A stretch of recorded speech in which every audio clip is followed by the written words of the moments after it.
Hello, and welcome to another episode of Zilog and Moto. I'm your host Dave, and this is your mostly weekly look into the dark and mysterious English language library of games for the Sega Master System, Genesis/Mega Drive, Sega CD, and 32X. Actually, there's really not anything dark or mysterious about it, unless you're trying to figure out how on earth Duke Nukem 3D got ported to the Genesis. But I just thought it sounded like a fun way to introduce the episode. Hey, you try writing 189 of these scripts. I mean, you gotta get creative. Anyway, if you're not familiar with the channel, first off, welcome. I'm glad you're here. But just to introduce you to what I do here, each week or thereabouts, I pick a game from the aforementioned libraries and do a deep dive into it. Not just reviewing the game, but also taking a look at where it came from. Possibly discussing any cultural relevance it might have, my personal experiences with it, if I have any, and then also looking at the actual packaging to try to get an idea of what it was like to pick out and play one of these games back in the day. However, sometimes there is no back in the day for these games. While the vast majority of these libraries is over 25 years old, occasionally I'll mix things up a bit and review a relatively new game. Sometimes that works out well, in the case of something fantastic like Xenocrisis, and then sometimes you run into something that probably should have stayed as a homebrew, like Coffee Crisis. Coffee Crisis is actually how I decided on today's video. 100 episodes ago, back in episode 89, I reviewed that game, and if you didn't see that video, I'll sum it up by saying that it was something that I thought was a great idea in theory, but that just ultimately didn't quite work, which I think was partially due to an inexperienced development staff. And no disrespect intended towards them, we all have to start out somewhere, and to their credit, they did continue to hone the game, and the Steam version has some significant improvements, just in case you're curious. Coffee Crisis was released by MegaCat Studios, who has actually released more than a few of these, I'll say post-heyday games for the Genesis, and I've got a few in the collection, so I thought this episode would be a good time to take a break from the games that are retro and play something that was actually created this millennium. Which takes us to this week's game, Tanzer. About the time that I picked up Coffee Crisis, I saw that MegaCat Studios actually had a few Genesis games to buy, and I still need to go back and pick up some other of those, but two specifically at the time caught my eye. Tanglewood from Big Evil Corp, aka Matt Phillips, and then also Tanzer. Whether that's because they both looked cool or both had names that were close in alphabetical order, who's to say? But either way, I grabbed them both, and I'm looking forward to eventually reviewing Tanglewood. This week though, I wanted something that was sufficiently actiony, as I've only reviewed one other game this year that had stuff blowing up, and that moved at more than 2 frames per second. Sorry, LHX Attack Chopper. And just in looking at the package, I'm definitely getting that action feel, with even perhaps some tinges of Gunstar Heroes, possibly. I know that's pretty big praise, so maybe I shouldn't go there yet, but I'm definitely at least optimistic that this might be a new hidden gem on the console. We shall see, but first, a look at the package. And this is my copy of Tanzer. Of course, with it being a new game when I purchased it, you would expect it to be in mint condition, and it is, as I hadn't even opened the box before this week. In fact, I can't remember if MegaCat shrink wraps their games or not before they ship them out. I guess I'll find that out next time I order a batch from them. Anyway, this copy is no worse for wear, except for maybe a little bit of dust on top from sitting on my shelf for a bit, and I'll definitely endeavor to keep it that way. Just one little note about these cases though, they're pretty decent quality, definitely sturdy, especially the hang tab at the top, but the one thing about the aftermarket clamshells I always seem to have an issue with is the clasps. The first time you open it, it's going to be held tight, but after that, it's a little loose, so just something to be aware of. And no, I'm not going to make any jokes about these cases losing their virginity when you play them for the first time, but I did think about it. As far as the cover art goes, MegaCat designed their cover format to look similar to the Genesis red band style that later releases used, but not too close to where Sega could accuse them of ripping them off. Also, if you're interested in buying a copy for yourself, but tend to be on the Mega Drive side of things rather than the Genesis, they do offer a version with a blue spine as well, but it's not like how some other recent releases have been where the cover is reversible. Hint, hint, Megacat. Maybe think about that for future releases. The cover art itself is solid, and they went with a less is more philosophy here, and all you get is the main character Tanzer, note the umlaut over the A in the logo, on a black background. I think this is solid, and while I'm sure they could have done something with more action to possibly sell the game, I think focusing on just the main character is totally fine, especially with it being a pretty cool character design like Tanzer has. Maybe this is a stretch, but I'm definitely getting vibes of the Guyver from this, and not in a bad they ripped him off way, but in the art designer has at least seen a few screenshots from that movie way, and maybe there's some subconscious influence going on. Regardless, it's a cool look and exactly what you want in a 16-bit action game. Flipping over the back, and I've got some issues here. First off, the flavor text, while it technically does its job, leaves me with more questions than answers.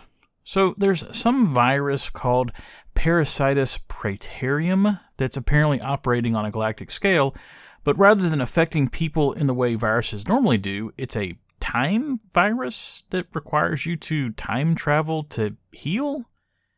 Maybe it'll make more sense when I start playing it. But the one thing that will never make sense to me is these screenshots. They're of pretty decent quality, as you would expect from a game that was released in 2019, but what's up with the sun flare in the upper left-hand corner of each of them that obscures about a sixth of the image? Terrible design choice there, and completely a self-inflicted wound. There was no reason to do that. Opening up the box, and you get a nice-looking manual and cartridge. This is a little thing, but I have to point it out. I like how the cartridge label has a flat mat to it, as opposed to a glossy one. I don't think one is necessarily better than the other, but in this case, it's a nice, clean look. As far as the manual goes, it's on very glossy stock that's a bit thicker than what you normally would see used in a manual. Almost like the whole thing was done with cover stock rather than regular pages. The manual is nice, but doesn't really offer anything that you probably could figure out just from playing the game. Would have been nice to have had some better descriptions of the levels, and maybe some hints to find some of the secrets that are alluded to, rather than wasting 5 blank pages at the end that are designated for notes. But I suppose the thank you page at the beginning is a nice gesture at least. Okay, that's the package. Let's start playing the game and see just how bad I should feel about mentioning Gunstar Heroes previously. When I picked out Tanzer to be on the schedule this week, I started to do my normal research that I try to put in with each of these reviews, and immediately I realized that this was a very indie release. I mean, sure, it's a Megacat Studios aftermarket game, so I knew that this was probably a title that was someone or someone's labor of love, and that possibly is a step away from a homebrew. But just looking at the screenshots of the game, it looks like a professional affair, regardless of how it got released. What I found is that Tanzer is primarily the work of one guy, Swedish developer Mikael Tillander. And note I said primarily, as Michael handed off the sound to Johan Arguin, who also assisted Michael with some game design choices, apparently. Oh, and also, if you are Michael or Johan, I apologize if I got your names wrong. I don't know about you, but even removing the sound from the equation, the fact that one guy designed an entire game by himself is pretty impressive. I've reviewed plenty of games so far on the channel that had decently large design teams, and the game still ended up being trash, so just the fact that the game exists is a minor miracle in itself. But enough about where Tanzer came from. What actually is it? Well, good luck figuring that one out, if you're going by the story, or the absolute insanity that's presented as a story anyway. I suppose you start with the title, Tanzer. English speakers might sound like the word dancer, and that's because Tanzer means dancer in German. Why did Michael name the game for the German translation of dancer instead of dansare as it's known in his native Swedish? Well, clearly because Tanzer is a much cooler name for a video game than dansare, duh.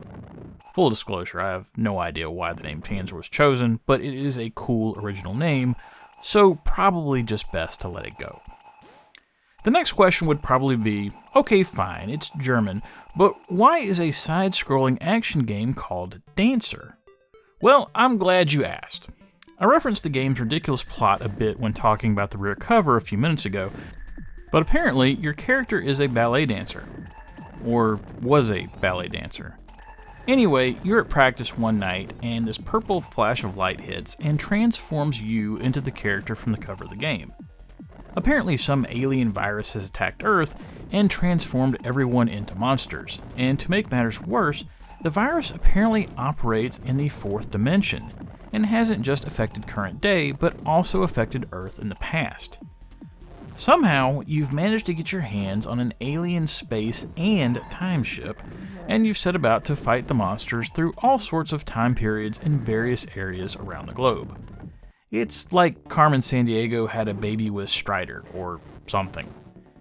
Anyway, if that sort of crazy nonsense plot is offensive to you, well, you probably shouldn't be playing video games for one, but I digress. Sure, the plot is bananas, but honestly, what about one of those games I just mentioned, Strider? Can you tell me what the plot is to Strider, other than it has something to do with the Soviet Union without having to Google it? No, of course you can't. But that doesn't make Strider any less of a classic action game. The whole point is, if you enjoy action games, you probably should be thinking less about what's actually happening and more about hitting buttons so that you don't die. This feels like a good time to mention that you are going to die. Often. All the time, even. You see, Tanzer is... what's the word for it? Oh yeah, freaking hard. Note to self, figure out how to bleep curses so you don't have to say freaking instead of fucking. In all seriousness, this is where one of my chief criticisms of the game comes in. The game is simply too hard. And not only is the game too hard, there's no choice of difficulty levels to try to make things more forgiving for the player. It's either get good or cheat your way through the game with a Game Genie, which is how you're seeing some of this later game footage, by the way. Now, if you saw my review of Xenocrisis, you know that I thought the same thing about that game, with it being difficult to the point that only the most dedicated action gamer was going to have a chance to make it all the way through. However, you may also remember that I gave Xenocrisis 4 stars, as I recognize that difficulty in a video game is subjective, and depending on your preferences, players may like the game as is, and there's other merits to judge the game on. As far as Tanzer goes, the reason why I personally think it's too difficult is due to how the game is structured. The game is self-described as having over 40 stages, although due to branching paths, you may not necessarily need to play all those stages. Either way, if you do get good enough to make it through, or cheat, expect a full playthrough to take about an hour. That's a lot of enemies, mid-bosses, and bosses to try to make it through in one piece. And, oh yeah, did I mention that you only have one life to do so? One life with only 3 health bars, which are not refilled automatically when you start a new level? Yeah, it's one of those. Technically, you can earn health back by either getting random bonus drops in levels, or by purchasing it, if you have enough money, between levels back at your space time ship, which seems to operate sort of like the shop in Forgotten Worlds, selling said health bars, one at a time, not a full refill, and element-based special weapons to assist you in your fight. There's even the ability to save your progress, for a price. If you can manage to save up 500 coins from defeating enemies, you can apparently continue where you left off if you die, but just know that that is a pretty steep price, meaning that you'll need to make your way through an entire time period level to even think about affording it, and that's if you don't spend money on health bars or weapons. It's nice to have as an option, but just keep in mind that it's only a live save game, and as soon as you turn off or reset your Genesis, it will be gone. I think I would have preferred a more traditional save system, like what was used in, say, Sonic 3, but I at least respect what they were going for by at least extending a partial olive branch to the players brave enough to try to make their way through honestly. The gameplay in Tanzer is interesting and has some unique ideas while still being firmly a side-scrolling hack and slash. Your character can duck, jump, and slash not only left and right, but diagonally up, left, and right as well, which is key for fighting certain enemies and bosses. It feels a bit like Strider combined with Gunstar Heroes to me, and I've also seen people compare the game to Hagan on the Super Nintendo, but I can't say that personally as I haven't played it. All pretty standard stuff, but where it gets notable is the callback to your character formerly being a ballet dancer. You can not just double, but triple jump, and jumps serve as a spin attack as well. And just to go over the top, you can technically infinitely jump if you can chain together attacks on enemies. It's a very cool feature and gives some variety to making your way through the levels and fighting bosses, since you don't have to just slash at the enemy. You do have to be careful though, as you're not invulnerable during the jumps, and can take damage from bullets if you're not careful and just happen to be in the wrong place at the wrong time. There's also the special attacks that can be earned and purchased at your ship that I mentioned previously, with certain special attacks working better against specific enemies, or potentially allowing you to get to otherwise inaccessible areas, which provides another layer and strategy to having to save your money if you want to be able to use certain moves. The game may seem simple on the surface, but there's definitely more here than just button mashing if you want to have a chance to make it through. Oh, and actually you probably shouldn't be doing too much button mashing anyway, as your standard attack is set for auto rapid fire, so you can just hold down on the A and slash to your heart's content, and what might be one of my favorite features to the game. For these afterlife releases on retro consoles, one thing that's always interesting is the graphics and sound that are used. Games tend to go one of two ways depending on the developer. They can either be somewhat simple releases that are probably more akin to a polished, or maybe not so polished, homebrew, which can still be good in their own way, but not necessarily impressive. Or they can go the other way and really push the limits of the console due to the advances in technology over the years, with developers now having access to tools that simply didn't exist in the 90s. Tanzer is thankfully the latter of the two, sporting some very impressive graphics for the Genesis. There's places where you can tell Mikael was fighting against the limited 64 color on-screen palette, and certain sprites that look a bit rough, to be honest. But for the most part, the game looks fantastic, and didn't appear to suffer from any slowdown or flickering. That's pretty impressive considering how much stuff is moving around at times, especially during some of the end-level boss fights with the larger sprite elements. The first time I saw the giant fireball that comes out of the skull from the first level boss, I knew there was something special here, as that's not something that the Genesis is known for. I wouldn't say that Tanzer is on the level of something crazy like Contra Hardcore or Castlevania Bloodlines when it comes to special effects, but it's at least in the discussion, which is incredibly impressive for something that was just one guy and not a whole team. Beyond just how the graphics look and perform, it's clear that Mikael put a lot of thought into the display of the game. The game has two performance options that can be turned on or off when it comes to the graphics, and I turned both of them on for my playthroughs as they didn't seem to really affect the gameplay at all, so I'd recommend that you do the same, but your mileage may vary. Along those lines, Mikael even included two different fonts for the text, one that is more fitting to the game, his words, and one that's more readable, and I think the more readable one is definitely the one to go with, but it's cool that he at least thought about it to include it. Finally, the game does one of the coolest things I've ever seen in an action game, and off the top of my head, I can't think of another one that does it, but if you've triple jumped and are spinning attacking enemies at the top of the screen, the HUD at the top of the screen will temporarily duck out of the way, so that it's not interfering with the on-screen action. It's a small thing, but quite impressive that he even thought of it, much less implemented it. The audio in-game is pretty great as well, but I wouldn't say it's the best I've heard on the console. The background music tracks are solid, with all of them featuring some nice techno that is clearly Yuzo Koshiro-esque. It's hard to listen to any of them and not think of Streets of Rage, but with also some Euro demo scene thrown in as well. I think my only issue with the music was that there didn't seem to be enough of it, and as a result, it got a little repetitive towards the end after playing it for an hour. The music fares better than the sound effects though, unfortunately. I'm not sure what was going on with them, if there just wasn't enough space or time to work on them, but the sound effects in general sound pretty rough, with especially the hurt effect for when you take damage sounding particularly awful. It doesn't ruin the game, but it does stand out a bit as far as needing improvement goes.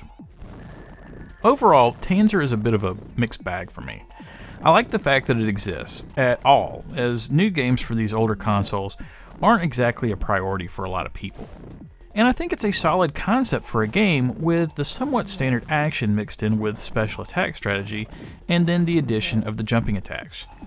But the overall difficulty and lack of options when it comes to that is going to be a problem for most people without a Game Genie, And yes, all that game footage that you saw was recorded via me cheating, as otherwise I wouldn't be showing off anything besides the first 2 levels.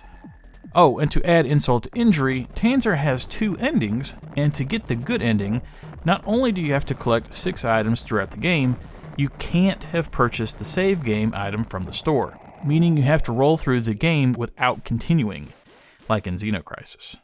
Yikes. As a result, I'm giving Tanzer 3 stars because it's an overall quality title, but there's a huge caveat there. If you don't like hard games, and I mean hard games, or you get frustrated easily, this is not the game for you, and your rating is probably more than likely going to be lower. But if you don't mind a challenge and enjoy action titles, I definitely recommend checking it out, either on the Genesis or on the Evercade, as the game appears there as well on the Mega Cat Volume 1 cartridge. And that was Tanzer for the Genesis. Tanzer is a game that I'd love to see a follow-up on, either as a sequel or just another game with a similar feel, because for a first effort, I think it was excellent, but there's definitely some things here that could have been done a little bit better, and I think you would see that reflected in a new game. But as it is, it's definitely a worthy addition to the Genesis library, and stands tall amongst some of the other impressive action games available for the console. Just don't buy it if you want something relaxing to play after work that you think you can complete in just a few hours of play. It's not that type of game. Next time on Zilog and Moto, and I am saying next time rather than next week, as it might be a few extra days I got to go out of town, but it's another one of the games where I kind of forgot that I was supposed to have it in the schedule, since I reviewed what could be considered its predecessor back all the way in Season 1. Oops. I'll get all these figured out and caught up at some point. Anyway, this is a game where I didn't love the first game. It's just kind of okay. But I remember really liking this one instead. So I'm very curious about this visit with the Admiral to see if it holds up, or maybe those forgotten memories are a bit foggier than normal. Well, that's it for Zilog and Moto episode 189. If you liked what you saw here and want to see more, please think about liking and subscribing if you're so inclined, as it will help more people see these videos. But most importantly, whatever you like to play, have fun and be excellent to each other. Later.